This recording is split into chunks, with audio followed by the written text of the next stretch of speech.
Ashamaa daawwattoota keenya kanneen beddellee miidiyaa neetwoorkii irratti nu dhaggeeffataa jirtanuu fi nu hordofaa jirtanuu qophii gabaabaa qabadhee isinii dhiyaadheen jira. Qopheessaan sagantaa kana ani Abwaniifaadha. Beddellee miidiyaa neetwoorkii sabiskiraabii godhaa nu jabeessaa. Beddellee miidiyaa neetwoorkii keessanii kan kooti kan keenya waliin jabeessinu isinis warreen yuutuubiidhaaf haarawaa taatanii yuutuubii kan koo sabiskiraabii naaf godhaa. Egaan nu wal malee maal qabna waliin jiraannaa qophii sagantaa muraasa kan isin bashannansiisu sagantaa kana keessatti kan daqiiqaa 3 hin caalle qabadhee dhiyaadheera isin immoo nu wajjin jiraadha.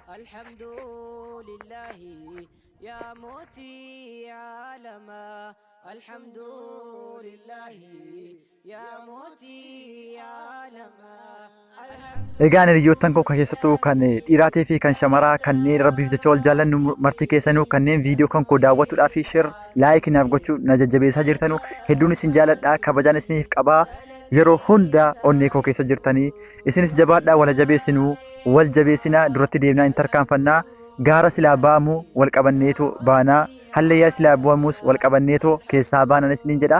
Asirratti immoo sagantaa kiyya kan Abu Haniifaan isinii qopheessee jiru waa'ee Ramadaana qabateetu. Ramadaana keessatti nama akkuma beekamu namni Ramadaana soomee kan mucaan daa'imti halkan Ramadaana kana keessa dhalatte illee zakaatul fixiriin irraa hin dirqama jirudha.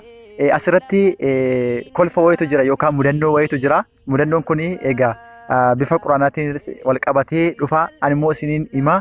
Isin immoo viidiyoo kan koo kana laayikii sinaaf godhaa, sheerii sinaaf godhaa, sagantaa kiyya kana wajjin turtii gaariin isiniin jedha. Isiniin jaaladhaa, isiniin kabajaa an Abu Haniifaadha.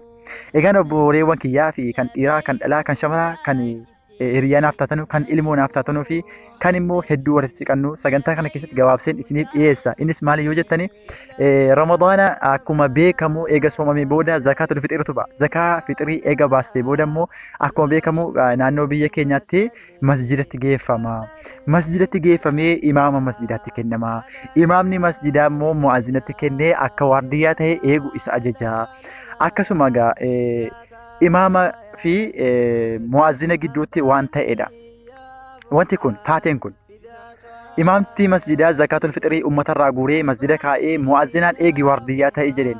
Waardiyyichi kun zakaatul fixrii Ramadaanaa kana walitti qabee osoo eegaa jiru akka tasaa taatee re'een dhuftee zakaatul fixrii garbuurraa nyaatte.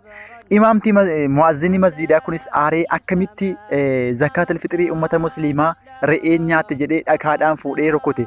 Akkuma tasaa ta'ee re'een sun hin duute. Re'een ni duute ogguu mu'azzinni masjidaa waardiyyaa ta'ee zakaatul fixrii eegu kun hin ajjeese re'ee. Sana booda hin dhoksee awwaale.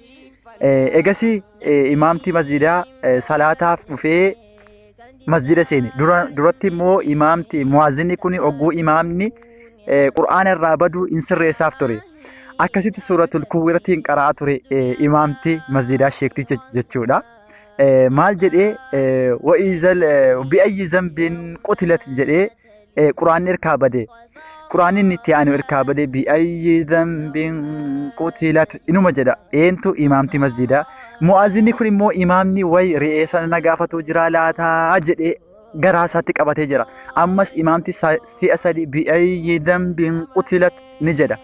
Wallaale imaamti kun khalas na gaafataa jira jedhee mu'azzinni aareetu khalas himuun qaba. Ani nama musliimaati waan hin ajjeeseefitti himuun qaba jedhee tafsiira afaan oromootti deebiseetu waan isaa hin beekne mudda sha'iiriin akalat fadarabtuhaa famaatat jedhe. Akkas jedhee deebise. Imaamti silaa quba hin qabu waan ta'e ofiin jira agartee. Sha'iira muddii tokko nyaattee ani immoo akkam nyaatti jedhee tan aaree rukute kanaaf irree ajjeesee jedhee himee sagantaan kiyya kana ture. Ittiin idaa guyyaa biraa isin immoo yuutuubii kiyya sabiskiraabii naaf godhaa. Beddellee miidiyaa neetwoorkii cinaa dhaabbadhaa naaf guddisaa wal guddisinaa wal jabeessinaa isinin jaaladhaa. Halkan gaarii Ramadaanni keessan Ramadaana ishqii Ramadaana rizqii isiniif haa ta'u. Egaan kun jalqaba hin xumuramne nagaatti Abu Haniifaan ture.